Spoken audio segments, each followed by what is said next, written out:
Hello दोस्तों, मैं JK SET L A SET N T A NET paper 2 education के series का एक और वीडियो लेकर आया हूं। दोस्तों, कल हमने डिस्कस किया था जैनिज्म फिलॉसफी।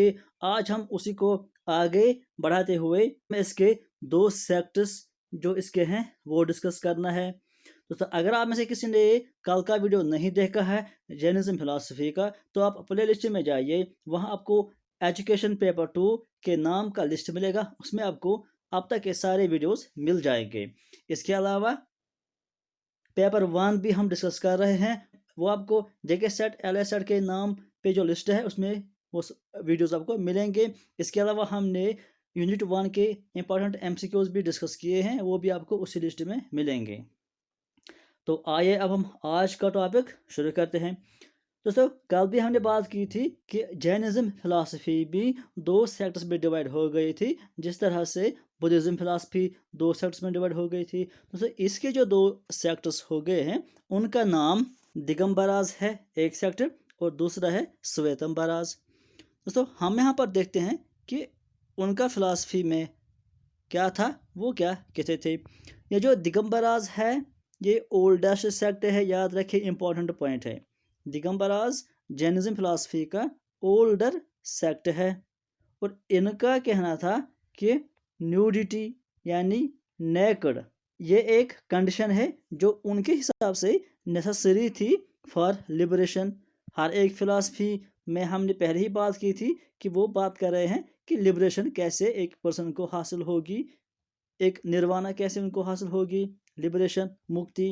तो इनका कहना था कि लिबरेशन हासिल करने के लिए जो हमने कल पढ़ा था कि 3 ज्वेलिज थे या रत्ना जिनको बोलते हैं, उसमें से जो लास्ट यानी थर्ड था वो था राइट कंडक्ट। और राइट कंडक्ट में वो 5 वर्ब्स अपनाते हैं, यानी 5 चीज़ें उसमें उनको ज़रूरी अपनाने होते हैं। तो दिगंबराज जो हैं ये कहते हैं कि लिबरेशन हासिल करने के लिए न्यूडिटी यानी नेकेड रहना ज़रूरी है, यानी बिल्कुल भी कुछ कपड़े नहीं पहनने हैं, तभी निर्वाणा हासिल हो सकती है एक पर्सन को। तो इस लिहाज से जो ये कहते हैं कि जब तक कि एक पर्सन बिना कपड़े के यानी सारे कपड़े के बिना रहेगा, पूरा नेकेड रहेगा, तब तक उसको निर्वाणा हासिल नहीं होगी। यानी ये एक बुनियादी बेसिक रिक्वायरमेंट है निर्वाणा के लिए। तो इस लिहाज से वो कहते थे कि जो लेडीज़ हैं या जो वुमेन्स हैं वो पूरा नेकेड नहीं रह सकते। तो इस तो इनका कहना ये था कि सिर्फ मैन ही लिबरेशन या मुक्ति हासिल कर सकते हैं, वुमेन हासिल नहीं कर सकते हैं लिबरेशन, क्योंकि वुमेन पूरा नेकेड नहीं रह सकते। और जब तक कोई पूरा नेकेड नहीं रहेगा तब तक उसको निर्वाणा हासिल नहीं होगी, यह कहना था इन दिगंबराज का। इसके अलावा इनका एक और चीज़ ये भी मानना है, वो कहते थे कि जो कैनोनिकल यानी कैनोनिकल का मतलब है true literature, canonical literature was lost. यानी ये कहते हैं कि जो असली जैनिज्म फिलॉसफी का जो ट्रू लिटरेचर है, जो ओरिजिनल लिटरेचर है, वो अब मौजूद नहीं है, वो लॉस्ट हो गया है। इसके अलावा एक और पॉइंट इनकी फिलॉसफी में यह है कि ये 5 वोव्स यानी सब के सब जो उनके वोव्स हैं, जो हमने कल पढ़ा था कि द राइट कंडक्ट में 5 चीज़ें आती हैं, वो 5 चीज़ें ये सारे के सारे मानते हैं। इसके बाद जो दूसरा सेक्ट है जिसको श्वेतंबराज कहते हैं, उनका क्या कहना है।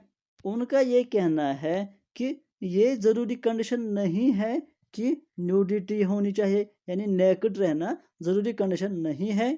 तो इसलिए वह कहते हैं कि चाहे मेल हो या चाहे फीमेल हो, यानी वुमेन भी निर्वाणा हासिल कर सकते हैं, लिबरेशन हासिल कर सकते हैं, क्योंकि उनके मुताबिक न्यूडिटी या नेकेड रहना कंपलसरी कंडीशन नहीं है। वो कहते थे कि ये एक ऑप्शनल कंडीशन है, यानी जो चाहे वो रह सकता है और जो चाहे वो नहीं भी रह सकता है।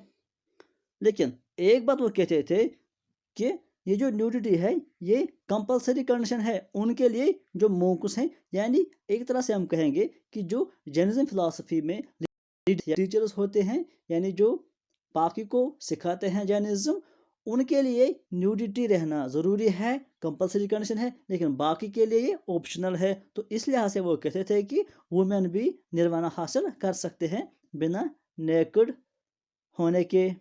लेकिन एक कंडीशन इनमें ये थी कि ये कहते थे कि वाइट क्लोथ्स पहनना ज़रूरी है। दिगंबराज में कहते थे कि नेकड रहना ज़रूरी है, लेकिन जो श्वेतंबराज हैं ये कहते हैं कि नेकड रहना ऑप्शनल है, लेकिन जो कपड़े पहनेगा उसको वाइट क्लोथ्स पहनना ज़रूरी है। इसके अलावा इनका ये मानना है कि जो जैन का कैनोनिकल लिटरेचर है, यानी ओरिजिनल लिटरेचर है, वो लॉस्ट नहीं हुआ है। यहाँ पर है नॉट लॉस्ट, ये मिसप्रिंट हो गया है, इसको मैं पीडीएफ में ठीक कर दूंगा। यानी वो कहते हैं कि जो लिटरेचर है वो लॉस्ट नहीं हुआ है। दे फॉलोज ओनली फोर वोव्स, लेकिन ये क्या करते हैं, ये सिर्फ फोर वोव्स को एक्सेप्ट करते हैं। जो ऊपर हमने कल के वीडियो में 5 वोव्स पढ़े थे द राइट कंडक्ट में, उसमें से सिर्फ ये 4 वोव्स मानते हैं, 4 कंडीशंस को मानते हैं, एक कंडीशन को ये नहीं मानते हैं। और वो कंडीशन क्या है, वो है ब्रह्मचर्य। ब्रह्मचर्य एक कंडीशन थी, कल के 5 कंडीशंस में ये उस ब्रह्मचर्य को नहीं मानते हैं, बाकी 4 को ये फॉलो करते हैं। और ये फ़र्क है इन दो के बीच में, यानी दिगंबराज और श्वेतंबराज। तो इसके बाद एक अहम कंसेप्ट इस जैन फिलॉसफी का है, वो है अनेक अंतवाद और सईदवाद। यानी 2 टर्म्स ऐसी हैं जैनिज्म फिलॉसफी में जो हमें पढ़ना बहुत ज़रूरी है, जो कि इंपॉर्टेंट टर्म्स है। जिस तरह से हमने पढ़ा बुद्धिज्म फिलॉसफी में 2 सेरेमनीज इंपॉर्टेंट थी, इस तरह से यहाँ 2 टर्म्स इंपॉर्टेंट है। ये सेरेमनीज नहीं है, लेकिन ये टर्म्स हैं, यानी जो 2 कॉन्सेप्ट्स हैं जैनिज्म फिलॉसफी में, ये हमको बहुत ज़रूरी पढ़ना है, यानी इंपॉर्टेंट है। इसमें से क्वेश्चन अक्सर आते हैं। तो वो हैं अनेक अंतवाद और सईदवाद, यानी जैनिज्म फिलॉसफी में ये कॉन्सेप्ट्स 2 थे। अब ये कॉन्सेप्ट्स क्या थे, हम पढ़ते हैं। जो ये पहली टर्म है अनेक अंतवाद, इसको थोड़ा सा ध्यान से सुनिए। अनेक अंतवाद का लिटरली जो मीनिंग है वो है नॉन वन साइडेडनेस। अगर आप इस टर्म को थोड़ा सा ध्यान से देखेंगे, अनेक अंतवाद, अनेक का मतलब है बहुत ज़्यादा, यानी मुख्तलिफ। अनेक अंतवाद यानी जिसमें बहुत सारी चीज़ें आती हैं। यहाँ देखिए मनी साइडेडनेस, यानी जिसमें एक तरह की बात नहीं की जाती है, इसमें मुख्तलिफ चीज़ें आती हैं। अब इसका क्या मतलब है, जैनिज्म फिलॉसफी का कहना यह है कि हर एक चीज़ में, जो भी दुनिया में चीज़ है, इसमें इनफाइनाइट नंबर ऑफ एट्रीब्यूट्स होते हैं। कोई भी चीज़ आप लीजिए, कोई भी प्रोसेस आप लीजिए, जो भी आप देखते हैं उसमें इनफाइनाइट नंबर ऑफ एट्रीब्यूट्स होती हैं। एट्रीब्यूट्स मतलब खुसूसियात होती हैं, यानी मुख्तलिफ चीज़ें, यानी लातेदाद या इनफाइनाइट, यानी हम अंदाज़ा ही नहीं कर सकते हैं कि एक चीज़ के अंदर कितनी खुसूसियात हैं, कितनी चीज़ें छुपी हुई हैं।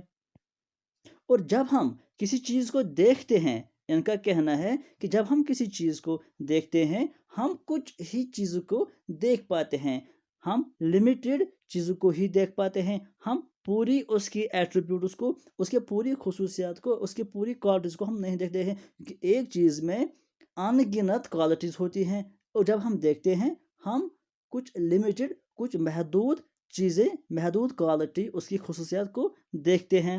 इसका मतलब हम ये भी कह सकते हैं इन अदर वर्ड्स कि जब हम कोई चीज़ देखते हैं, हम उसको पार्टली यानी आधा ही देखते हैं, पूरी उसकी खसूसियत क्वालिटी को हम नहीं देख पाते हैं।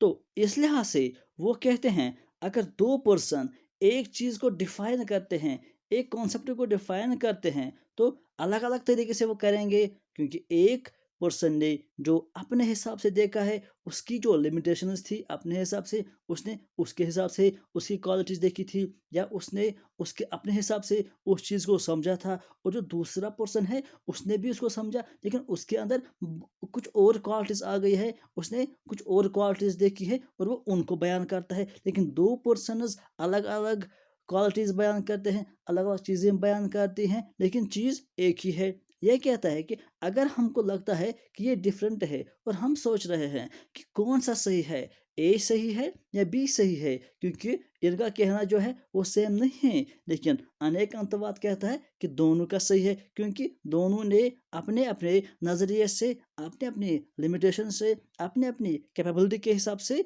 दोनों ने जितना उनको कैपेसिटी थी उन्होंने उसकी क्वालिटीज़ देखी है और वो वही बयान कर रहे हैं। किसी भी एक पर्सन की देखी हुई क्वालिटीज़ मुकम्मल नहीं है। एक भी बयान कर रहा है, जो वो बयान कर रहा है वो सही है, लेकिन वो पार्शली सही है, यानी वो आधा ही सच है। और दूसरा जो बयान कर रहा है वो भी सच है, लेकिन वो भी आधा ही सच है। तो इस लिहाज से ये कहते हैं कि हम कभी किसी को कंट्राडिक्ट नहीं करते हैं। ना हम ए को कंट्राडिक्ट कर सकते हैं कि आप गलत कह रहे हो, बी सही है, और ना हम बी को कंट्राडिक्ट कर सकते हैं कि आप गलत बयान कर रहे हो, ए सही कर रहे। क्योंकि दोनों का कहना जो सही है, लेकिन ए का भी आधा ही सच है और दूसरा का भी आधा ही सच है, क्योंकि उनकी कैपेसिटी उतनी है वो पूरा नहीं देख सकते। अगर इतनी कैपेसिटी होती कि हर एक पर्सन हर एक क्वालिटी देख सकता, तो दोनों का जो कॉन्सेप्ट बयान करने का था वो एक ही होता, लेकिन इतनी इतनी कैपेसिटी किसी में भी नहीं है। तो ये एक कॉन्सेप्ट है अनेक अंतवाद। शॉर्ट में आप याद रखिए, अनेक अंतवाद का मतलब ये है कि जैनिज्म फिलॉसफी कहती है कि जो भी चीज़ें हैं दुनिया में उसकी अनगिनत क्वालिटीज़ है और हम उनकी सारी क्वालिटीज़ को नहीं देख पाते हैं। हमारे अंदर उतनी कैपेसिटी नहीं है। हम उनको अगर देखते हैं, हम कुछ ही महदूद क्वालिटीज़ देखते हैं। और अगर दो पर्सन एक ही चीज़ को देखते हैं, एक ही चीज़ को एनालाइज करते हैं, तो वो अलग अलग क्वालिटीज़ देख सकते हैं। एक भी जब बयान करेगा वो अपने हिसाब से बयान करेगा, जो उसने देखा है, जो उसकी कैपेसिटी थी। और दूसरा जो बयान करेगा वो अपने हिसाब से बयान करेगा, जो उसकी कैपेसिटी थी। तो दोनों सही है, लेकिन आधा ही सही है, क्योंकि पूरा किसी ने नहीं देखा है। तो अब जो दूसरा पॉइंट है सईदवाद, ये भी थोड़ा सा इसी से रिलेटेड है। ध्यान से देखिए, जो ये सईदवाद है इसका इटिमोलॉजिकल मीनिंग क्या है। ये टू वर्ड से निकला है, यानी इसका जो रूट वर्ड है वो टू वर्ड्स हैं। एक है सयिद और दूसरा है वाद। सयिद का मतलब है मे बी, हो सकता है जिसको कहते हैं, और वाद का मतलब है असर्शन। तो अगर हम दोनों को मिलाएंगे, इसका मतलब ये हुआ है वही कॉन्सेप्ट जो कि अनेक अंतवाद में कहते हैं। यानी अनेक अंतवाद में अभी हमने पढ़ा कि वो कहते हैं कि किसी भी चीज़ में अनगिनत क्वालिटीज़ होती है, अनगिनत खसूसियत होती हैं, लेकिन हम कुछ ही महदूद देखते हैं और हम उसको पूरा नहीं दे सकते हैं, क्योंकि हमारे अंदर उतनी कैपेसिटी नहीं है। इस लिहाज से ये कहते हैं कि अगर हमें कोई चीज़ डिफ़ाइन करनी होगी, अगर हमें किसी चीज़ के बारे में कुछ बयान करना होगा, तो हम उसको फिक्स्ड वर्ड्स में नहीं कहेंगे, क्योंकि हमें वो वर्ड यूज़ करना है मे बी, यानी शायद या परहैप्स जिसको बोलते हैं। क्योंकि इसका मतलब है कि हमारे पास उतनी कैपेसिटी नहीं है कि हम एक चीज़ को पूरा एनालाइज करेंगे, उसकी सारी क्वालिटीज़ देख सकते हैं। हम कुछ ही चीज़ें उसको देख सकते हैं। तो जब हम अगर हम किसी चीज़ को डिफाइन करेंगे या बयान करेंगे, किसी की क्वालिटीज़ बयान करेंगे, तो हम ये कह सकते हैं कि शायद इसमें ये क्वालिटीज़ हैं, या परहैप्स इसमें ये क्वालिटीज़ हैं। तो पूरा हम बयान नहीं कर सकते हैं, क्योंकि अगर हम कुछ क्वालिटीज़ बयान करेंगे, हमारे बाद कोई दूसरा पर्सन आएगा तो वो कुछ और क्वालिटीज़ बयान करेंगे। तो हो सकता है कि वो कुछ चीज़ों को अपोजिट भी बोले। यानी इसका मतलब ये हुआ कि ना तो हम किसी को कंट्राडिक्ट कर सकते हैं, क्योंकि दोनों का सही हो सकता है, दोनों की अलग अलग कैपेसिटी है। और ना हम पूरा एक्यूरेट बयान कर सकते हैं किसी चीज़ को। हम जब भी बयान करते हैं आधा ही बयान करते हैं। ये हम भी देखते हैं, आप भी देखते हैं कि जब कोई साइंटिस्ट एक साल में आता है, किसी के बारे में कुछ चीज़ कोई थ्योरी देते हैं, फिर कुछ साल के बाद दूसरा साइंटिस्ट आता है, अलग तरीके से वो तहकीक करता है, तो वो कुछ और बोलता है उसके बारे में। फिर कुछ साल के बाद दूसरा साइंटिस्ट आता है, वो कुछ और बोलता है उसके। क्योंकि अपने अपने हिसाब से सब अपने तहकीक, सब अपने रिसर्च करते हैं, तो जितना उनको कैपेसिटी होती है, जितना उनको नॉलेज मिलती है, वो बयान करते हैं। आपने देखा होगा कि कितने साइंटिस्ट ने दूसरे कितने साइंटिस्ट को कंट्राडिक्ट भी किया है कितने सारे थ्योरीज पर।